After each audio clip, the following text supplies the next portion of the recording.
दोस्तों, आपने अक्सर देखा होगा कि जो भी इंसान दिल का बहुत साफ होता है, जिसने कभी बुरे कर्म नहीं किए, उसके साथ हमेशा बुरा होता है।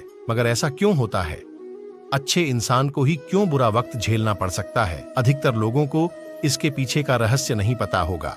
इसका वर्णन भगवद गीता में भगवान कृष्ण ने किया है और इसी के माध्यम से आज हम आपको बताने जा रहे हैं कि ऐसा क्यों होता है। इसलिए वीडियो को अंत तक जरूर देखें।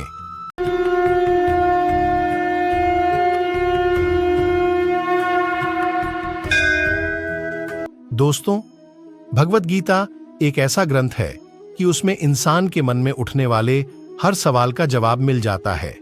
भगवद गीता में वर्णित कथा के अनुसार एक नगर में दो पुरुष रहते थे।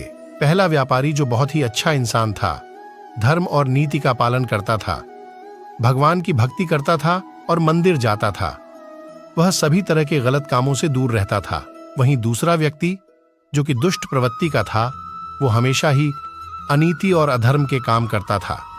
वो रोज मंदिर से पैसे और चप्पल चुराता था, झूठ बोलता था और नशा करता था। एक दिन उस नगर में तेज बारिश हो रही थी और मंदिर में कोई नहीं था। यह देखकर उस नीच व्यक्ति ने मंदिर के सारे पैसे चुरा लिए और पुजारी की नजरों से बचकर वहां से भाग निकला। थोड़ी देर बाद जब वो व्यापारी दर्शन करने के उद्देश्य से मंदिर गया तो उस पर चोरी करने का इल्जाम लग गया। वहां मौजूद सभी लोग उसे भला बुरा कहने लगे। उसका खूब अपमान हुआ। जैसे तैसे वह व्यक्ति मंदिर से बाहर निकला और बाहर आते ही एक जंगली जानवर ने उस पर हमला कर दिया। वो व्यापारी बुरी तरह से चोटिल हो गया और उसी वक्त उस दुष्ट को एक स्वर्ण मुद्राओं से भरी पोटली हाथ लगी। इतना सारा धन देखकर वह दुष्ट खुशी से पागल हो गया और बोला कि आज तो मजा ही आ गया। पहले मंदिर से इतना धन मिला और फिर ये स्वर्ण मुद्राओं से भरी पोटली। दुष्ट की यह बात सुनकर वह व्यापारी दंग रह गया। उसने घर जाते ही घर में मौजूद भगवान की सारी तस्वीरें निकाल दी और भगवान से नाराज होकर जीवन बिताने लगा। सालों बाद जब उन दोनों की मृत्यु हो गई और दोनों यमराज के सामने गए तो उस व्यापारी ने नाराज स्वर में यमराज से प्रश्न किया, मैं तो सदैव ही अच्छे कर्म करता था, जिसके बदले मुझे अपमान और दर्द मिला, और इस अधर्म करने वाले दुष्ट को स्वर्ण मुद्राओं से भरी पोटली आखिर क्यों? व्यापारी के सवाल पर यमराज बोले, जिस दिन तुम्हारे साथ दुर्घटना घटी थी वो तुम्हारी जिंदगी का आखिरी दिन था, लेकिन तुम्हारे अच्छे कर्मों की वजह से तुम्हारी मृत्यु एक छोटी सी चोट में बदल गई।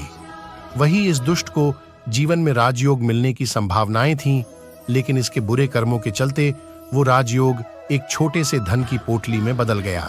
इस कहानी को सुनाने के बाद श्री कृष्ण ने अर्जुन को समझाया कि भगवान हमें किस रूप में देते हैं, इसको समझ पाना बहुत ही मुश्किल है, परंतु यह सत्य है कि भगवान हमेशा अच्छे और बुरे कर्मों का फल जरूर देते हैं। अतः व्यक्ति को चाहिए कि जीवन में आने वाली परेशानियों से घबराना नहीं चाहिए और व्यक्ति को सदैव अच्छे कर्म करने चाहिए, क्योंकि उसका फल किसी न किसी रूप में जरूर मिलता है।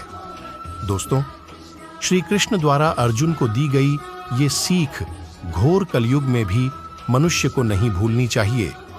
अगर आप इस बात से सहमत हैं तो कमेंट में जय श्री कृष्ण अवश्य लिखें।